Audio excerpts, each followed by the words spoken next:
I'm not trying to call you out or anything, but I just feel like maybe you're just blaming external factors and really, I actually feel like maybe you're just not interested in Clint. That's how I feel. That's what it is. I've said enough times I don't care about these people. I don't care what they think. I'm going to need a therapist by the end of this show, seriously, because at the end of the day, how did Afina and Adrian go from fighting to suddenly they've moved back in and they're playing happy couples? Make that make sense? Because to me, that's not making sense. And then, does everybody remember when Elliot and Lauren got married? We were all confused as to why her sister was playing so many games and why her sister was being so unreasonable to her loving and caring sister.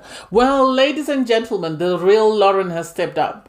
The audacity to think she's better than everybody else in the group is something that is baffling. I hope not only for me, because it doesn't make sense. What makes her think she's better than everybody else in the group? What makes her think that she deserves to be worshipped, adored, and respected? And I love TJ holding her feet to the fire and asking her, can you define what a masculine man is, an alpha male? Because at the end of the day, she's using terms that she doesn't understand what they mean. Anyway, hey there, thanks for stopping by. It's Valerie. Welcome to my channel. If you're new here, don't forget to subscribe, click the like button, turn on the notification bell for when I upload new videos, and definitely leave a comment. In this episode, I'll be reviewing Married at First Sight Australia, Season 12, Episode 22. Hi everyone, this is my crazy week at work, so I might be late in responding to comments, but I'll try and respond as soon as I can. Anyway, so it's another episode, and we have, this is week 5, I think, if I remember very well. Anyway, you have Paul and Karina. They are still in the dumps. Paul is devastated. He's broken.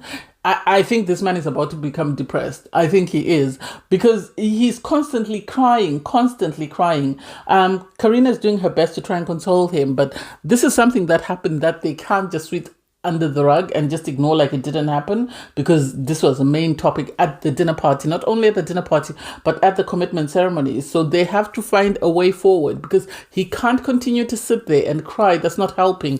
I wish the show would actually see him speaking to someone, a therapist or someone, just to address those concerns, not him constantly crying to Karina. It's not helping the situation. Karina said she wants him to regain her trust. Yeah, but they need a therapist. They need one of the experts should have come in and sat with them privately and sort of talked to them and sort of highlighted where they went wrong and what they needed to do in order to become the best self, and then pass them on to someone who would give them the tools, the knowledge, the skill on how to sort of de-escalate or manage their emotions when you're very heightened. You have everybody else. They're in a good space. They're all happy. They're all giddy. They're all excited. I think a lot of people are questioning the same question that I have. I'm going to need therapy after this show. I'm going to need therapy, because we all can't understand how Afina Rose stay, given the fact that this man treated and his family treated her like crap, and her sister told her, let's go home. So I can't understand why she's still there. And then suddenly we have Afina and Aiden. Well, he has decided to move back in. And it's like, why is Adrian moving in? What did he do to earn the right to move back into the apartment? For him, he misses sleeping with her, although she snores, and he misses being in the apartment with the rest of his clothes. And it's like, that's not good enough. I don't know what he's saying to her, what he's doing to her, that makes her convinced that this is enough. That's not good enough. Her bar is very low, and Aiden, all he knows, all he needs to do is just say good morning, and things are okay. And so I really don't get it. I don't understand how Afina can continue to do this. I know for a fact she must be speaking to her twin sister, and I doubt her twin sister would be on board with her continuing to allow this man to walk all over her. It doesn't make sense anyway. We have all the other guys. You have Dave, TJ for the first time, and you have Jeff. And they're all complaining about Lauren, that they all don't understand why she was throwing such a fit about Clint sort of tidying the house, and why she was saying he's not an alpha male. And it's like, we are all wondering the same thing, buddy. We are all wondering the same thing. What is her definition? I agree with TJ. What is her definition of alpha male? What does she mean? Does she want him to walk around, with his legs around his knees and sort of with his tank top on and just, burping and whatever, holding a can of alcohol. It doesn't make sense what she wants. It doesn't make sense. And everyone can see through it. Jeff is even offering to date, Clint. He says, I'll date Clint. Clint comes across as a great guy. So I don't get why this woman doesn't like a metrosexual is the word that I was looking for last week. I think they call them metrosexuals. So I don't understand why she doesn't want a man who's very proud of himself, who's able to of his grooming, who's able to look after the woman that he's living with and know that he shouldn't leave every single thing to her. If she wants that lifestyle, she can go to a nursing home, pick up her husband and go and look after him, and she'll be good. She really will be. So I don't get her meaning of I want an alpha male. So it's couples retreat, and it's a bit shocking because in the US, couples retreat is a couple of days before decision day. So I'm surprised that they've decided to sort of do it halfway into the season, that they've decided to send these couples on a couples retreat.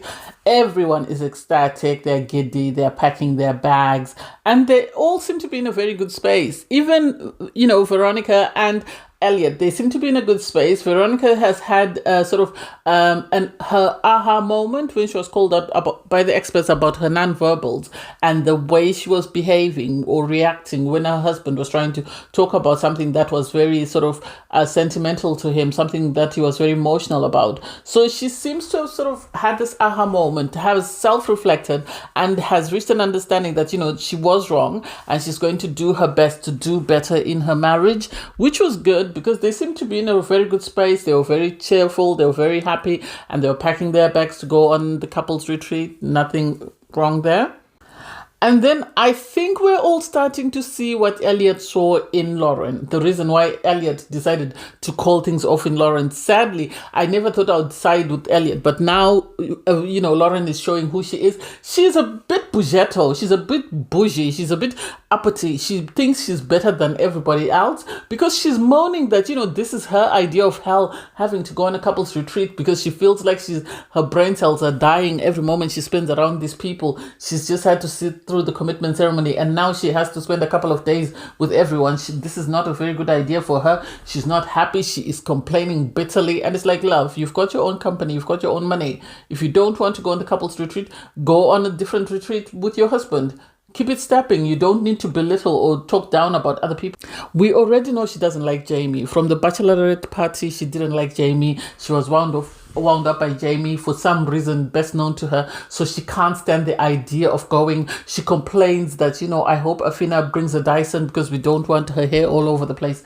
And it's like, I'm trying not to side-eye her because she called out, Afina, and she called out Adrian, but didn't call out anybody else. And I'm looking at the two of them and I'm wondering what is different about Afina and Adrian as compared to the rest of the group. And it's like, why is she singling out only Afina and Adrian? Everybody else must have a bad habit. She's okay going with Paul, but she's not okay going with Adrian because she says he talks like he doesn't have his tongue. And it's like, why are you insulting them? They haven't done anything to you. They haven't said anything to you. I didn't like that. I didn't like it. Her husband, Clint is an easygoing guy. He's happy to go. He's happy to mix with everybody because he's been getting along with every single person. So this is something he's looking forward to. Everybody's ecstatic. They get on their flights. They go to the couples retreat. And then I love this. When they got there was no, let's discuss who's getting which bed or whatever. People just flew. The guys ran into the rooms and they chose the rooms that they wanted for themselves. And with Jamie and Dave, they got the best room according to TJ. Everybody else, the rooms were nice. Surprisingly, I think Clint was given this room by the producers to wind Lauren up further. So they were given the smallest room and she was saying, we've been given a coat closet where they so happen to have a bed. Clint is good with it. He says maybe it will bring us closer. And it's like, buddy, I wish they'd really matched you with somebody else. You didn't deserve this woman. You have the ladies sort of preparing snacks for everyone to eat since they've just arrived. And Lauren is complaining bitterly. She's not happy to be there. She doesn't like the idea that she's spending time with these people. She doesn't want, Afina and Jamie to be around her because they're too loud. And it's like, if they're too loud, get earbuds. Get earplugs. Get earplugs and no one will even bother about you. The way she talks down on other people, you think she's a 10 when she's a 5. I don't get it. She is a 5 in my opinion. She is a 5. Her attitude has actually made her even a -5 for me because I don't like someone who's very snobbish and thinks they're better than anybody else. So I didn't like that. The ladies sit down for a conversation where they're just talking. And so the question is asked, how many times a week would you like to have sex? You have Beth say she would like it about 3 to 4 times a week. Jamie says, oh, she really likes her husband, so she would have it every single day. And it's like, Jamie, Dave must be doing an amazing job. And then out of the blue, Jackie asks that, do your guys, when they're going to train, do they say no to having sex before a session? And because Ryan says no, we only do it at night when he's ready, but in the morning he says no because he's getting ready for a session. This becomes a topic of conversation around the villa or the lodge, because all the ladies are now asking their men that, is this something that you do? Is this something that's true? And it's like, oh my God, I wonder how Ryan is going to feel when he hears this. I don't think he's going to be in the best mood, because he says he trusts his wife. They've reached a place of trust and understanding. And so to hear that she's gone behind his back and has been telling every single, she's told the wives, which automatically means that the wives are going to tell their husbands. And so it will come back to him, and I hope he doesn't get very upset, but hey. So everyone comes out for a drink. They're very giddy, they're excited. It's very lively and it's cute because everybody's having a great time. And then the questions start. So everybody's shocked to see suddenly Adrian and Afina are in the best of books. They're cuddling, they're giddy, they're excited. And it's like, what happened? At the commitment ceremony, you were in tears. Suddenly you're back as though nothing happened. It's revealed that they had sex, and I think this is what he's using to control her. Sadly, I think this is what Adrian is using to control her, because whatever he does to her, she becomes giddy and she forgets everything else. And it's like, you need to use your head to think. You need to use your head to think and stop thinking with your vajayjay, because that didn't make sense that suddenly she's gone from being disrespected by his family, disrespected by him, saying she wants to leave, crying because he's trying to sort of stop her from speaking out, and then suddenly they're having sex and things are back to normal. And it's like, that's not a solution. You're just putting a band-aid on a massive wound that needs to be stitched up, and sadly those band-aids are going to fall off. And I don't get how long they can keep on this roller coaster. Everybody's shocked and they just look and they just keep quiet because they know that there is no winning in this situation. The conversation turns to Ryan and Jackie, and everyone is laughing because everybody is at this point now knows that Ryan refuses to have sex in the morning because he says he's waiting to, he's saving himself for the gym, and then they'll do it whenever he's ready. And so everyone is giddy and they're laughing. And the sad bit is Jackie didn't prep Ryan, because I think had she told him that I discussed this with the girls, he wouldn't have been as offended, but she didn't say anything. And then he turns up, everybody's laughing at him, and some of the girls are now questioning, oh, so what's happening? Oh, how do you feel about this? And it's like, why are we discussing somebody else's sex life? If we all had a problem with Ryan talking about Jackie during his sort of guys therapy session, why are we okay with, you all calling him out? I didn't like that. The way everybody was laughing just made it worse than it should have been. He pulled her aside to have a conversation with Jackie to explain that, Jackie, this is unacceptable. I think it's a bit hypocritical on his part to say it, but at the same time, when, his situation happened, people didn't laugh and kiki and whatever the way they were doing with him. And I think for him, he felt personally attacked as someone, I think he said he's been bullied in the past at school or something like that. So that part I didn't love. I wish people had been more sensitive. I wish they had taken into consideration his emotions and his feelings. Because you had Beth sort of step up with Jamie to have a conversation with them and sort of try to help, because Jackie and Brian were spiraling. They were just going around this, merry-go-round. They're not getting anywhere. And so eventually they tried to make sense of it. And I think Jackie realized she had screwed up. That's when she said, oh, I'm good. We're fine. There's nothing wrong. And it's like, Jackie, you should have thought about this way before you raised it up with the group. It's a bit too late for you to say you're good, because Ryan now feels some type of way. Everybody in the group feels some type of way because of the comment that you made. And I don't know how the two of you can come back from that, because it's already out there and everybody knows about it. So it is something you're going to have to deal with. The fact that Ryan gave you an ultimatum and told her that if things continue this way, then we're done. I can see him saying it's over, because I don't think he likes the idea of being embarrassed by his wife. That I don't think he likes. We also had Jamie talking to Beth and Veronica and telling them that, she and Dave are having an amazing time. She never thought, she'd be where she is, but she's already told him she loves him, and she covered his mouth and told him don't say anything. I think she didn't want him to reciprocate just for the sake of it. She wanted him to say it because he really meant it, which was the sweetest thing. I think Dave is an amazing guy. I really do. And I love the way he sort of cares and adores his wife. And so it's really cute because even as they were talking, you could see him sort of looking at her just to make sure she was okay. So I really loved that because I thought it was sweet. Next on their agenda is Clint and Lauren, because TJ is feeling some type of way. He is offended by the fact that Lauren was saying that, her husband Clint is not an alpha male. So he asks her to define, what is your idea of an alpha male? Because I am confused. I don't know what you mean when you're constantly saying you want an alpha male. Lauren is sort of confused. Well, she tries to explain her idea of an alpha male. And I love the fact that Veronica broke it down for her, that I want someone, I work on my own, I make all the decisions, and then when I come back, I live on my own. So I want someone, to be making all the decisions. And, Veronica's example was a very good example that what if Clint is an alpha male?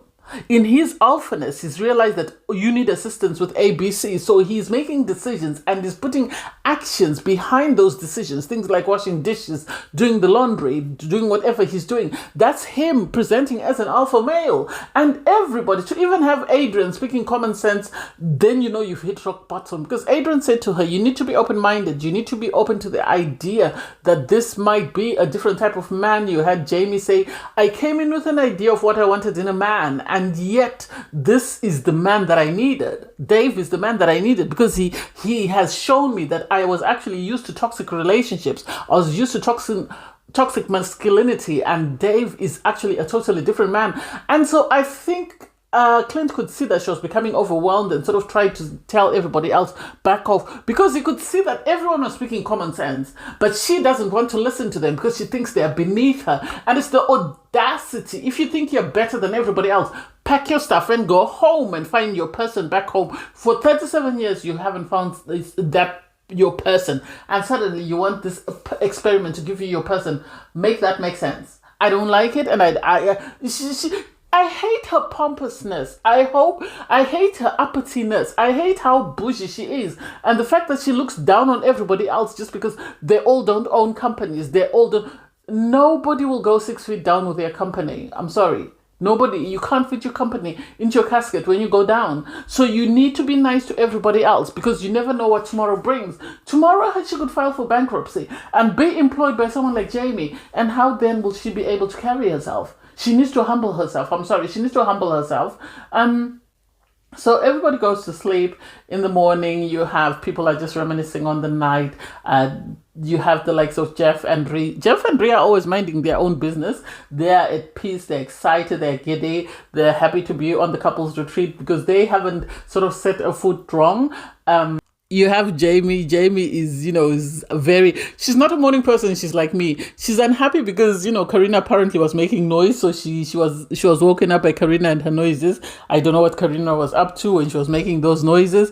But then Jamie sort of saying, this is a bit too much. And it's like, well, if you're in a group setting, there are going to be the people that are louder than you are, even if you always think you're the loudest person. And Jamie was saying, it takes a lot for me to say that Karina's louder than Afina. And I'm like, how loud is Afina? Because everybody keeps saying she's very loud. You then have, everybody else, the guys are exercising, the girls are exercising, and then they sort of sit down in groups, and you have Clint sat down in a corner with Lauren. Lauren is complaining that she's not happy to be in the group. She doesn't feel the need to be discussing her marriage with anybody because she doesn't owe anyone an explanation. She would rather go home. And it's like, so why did you come in the first place? Well, you told you'd pay a fine by coming. It's really sad to watch people like Lauren, because I think Jono has the type. Lauren and Ellie are cut from the same cloth. They belong in the same WhatsApp group. And the fact that she thinks she is better than everybody else in the group is what is shocking for me, because I don't see anything special about Lauren. Now her sister makes sense. Because at her wedding with Elliot, I was questioning, why is this person being so horrible when her sister is the cutest person ever? Now her sister makes sense. To anybody else that watched her initial wedding, her wedding to Elliot, now Lauren's sister makes sense. So Reese sits down for a chat with Lauren to find out, because she says she can see that Lauren is very upset and nobody can understand why she's so upset. And Lauren is saying, Clint this morning told me he wanted to leave, so we are leaving because this is not good for us, it's not healthy. And it's like, you've got this man by the cojones and you're driving him like a car. You're telling him what you want to do, and there's no way he's going to say to you he wants to stay in the experiment. At this point, Lauren is behaving the way her husband behaved in the experiment, the way Elliot behaved. And now Elliot is becoming vindicated. And I never knew that at one day I would be fighting Elliot's battle. Because for Lauren to continue to say she wants to leave, you're not better than anyone in the group, madam. You are not better than anyone. Whoever told you that is lying to you, because you're no better than anybody else. You have, Ree go and tell Dave and Jeff that she's just spoken to Lauren, and Lauren says they want to leave because Clint is not happy, she's not happy. And it's like, she's not happy about what? She's not happy that she's not being the center of attention. She's not happy that her storyline is not going to be featured. She loved the idea of Adrian because Adrian was going to get her a lot of airtime, but because Clint is so laid back, she knows she's not going to get airtime unless she throws a tantrum. Never in a million years would I have thought that Jamie and Adrian would be on the same page, because they both agree that, at first, Lauren was matched with Elliot and she complained bitterly that he was a terrible husband. And so the idea that now she's been matched with somebody else who's an amazing guy and she's kicking off and saying she wants to go home doesn't make sense. I think the producers took them aside for them to have a conversation away from the group. And you had Jamie and Adrian saying they do agree and they don't understand why Lauren is there, because everyone in the group is saying the same thing, that she cried to come back on the show. She cried to be matched with somebody else. She got matched with somebody else, an amazing guy, and now she's dragging that guy for filth. She's complaining bitterly. He's not the type of man that she wanted. She's not this, that, and the other.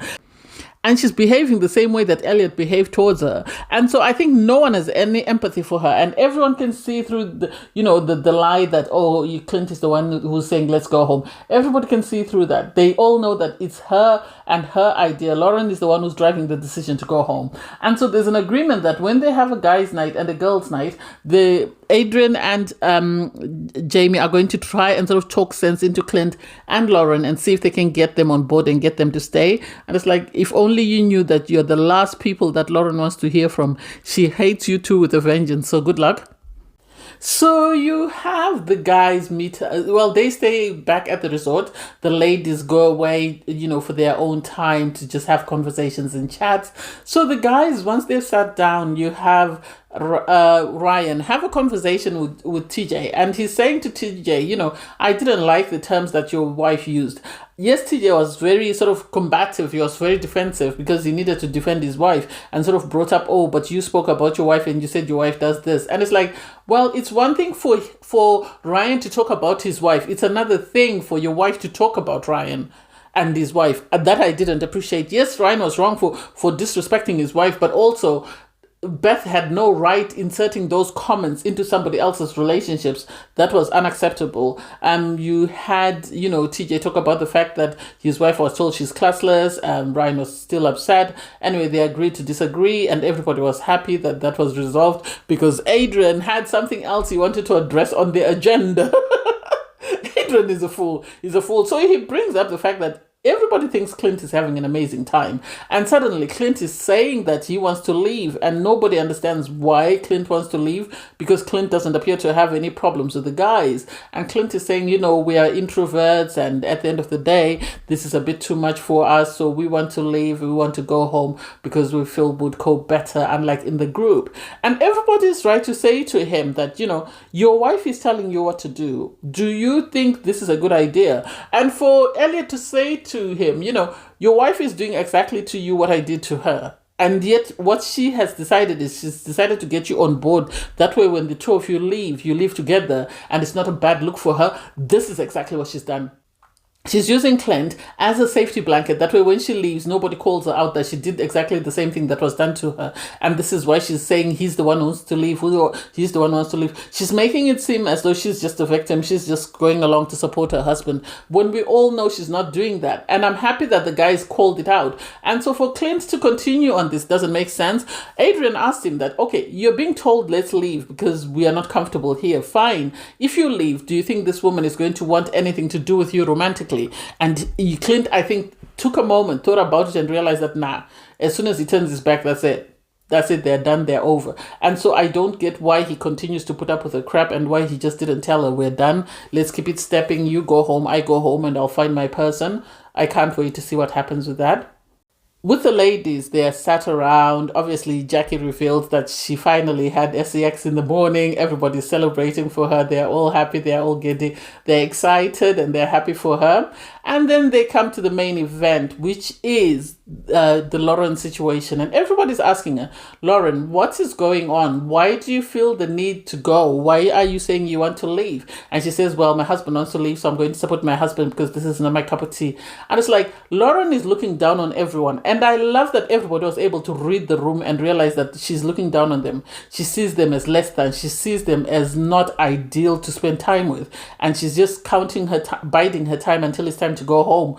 And so for her to continue to sort of say, I don't want to be here, we want to go home, we want to go. No. And I give the ladies credit for saying, you are telling us we're a bit too much, but when we were fighting your battle for you, after Elliot treated you like crap, you didn't complain. Now, because you're the one we're holding to account, you're now complaining. At the end of the day, count yourself lucky that you're given a second go round on this show, because they could have easily not recast you with somebody else, but they've cast you with someone who you said is amazing, and yet you haven't given that person a chance. I don't think she should have come back. I think she shouldn't have come back, regardless of whether the marriage was legal or not. I don't think she was ready to be married to anyone, and so she should have stayed her butt at home and healed from her first failed marriage. And then after that, she could have come back to the show another season, but she didn't necessarily need to come this season. That's just my opinion. Anyway, thanks guys for watching. Please don't forget to like, share, comment, and subscribe. And click the link in my video to watch my review from episode 21.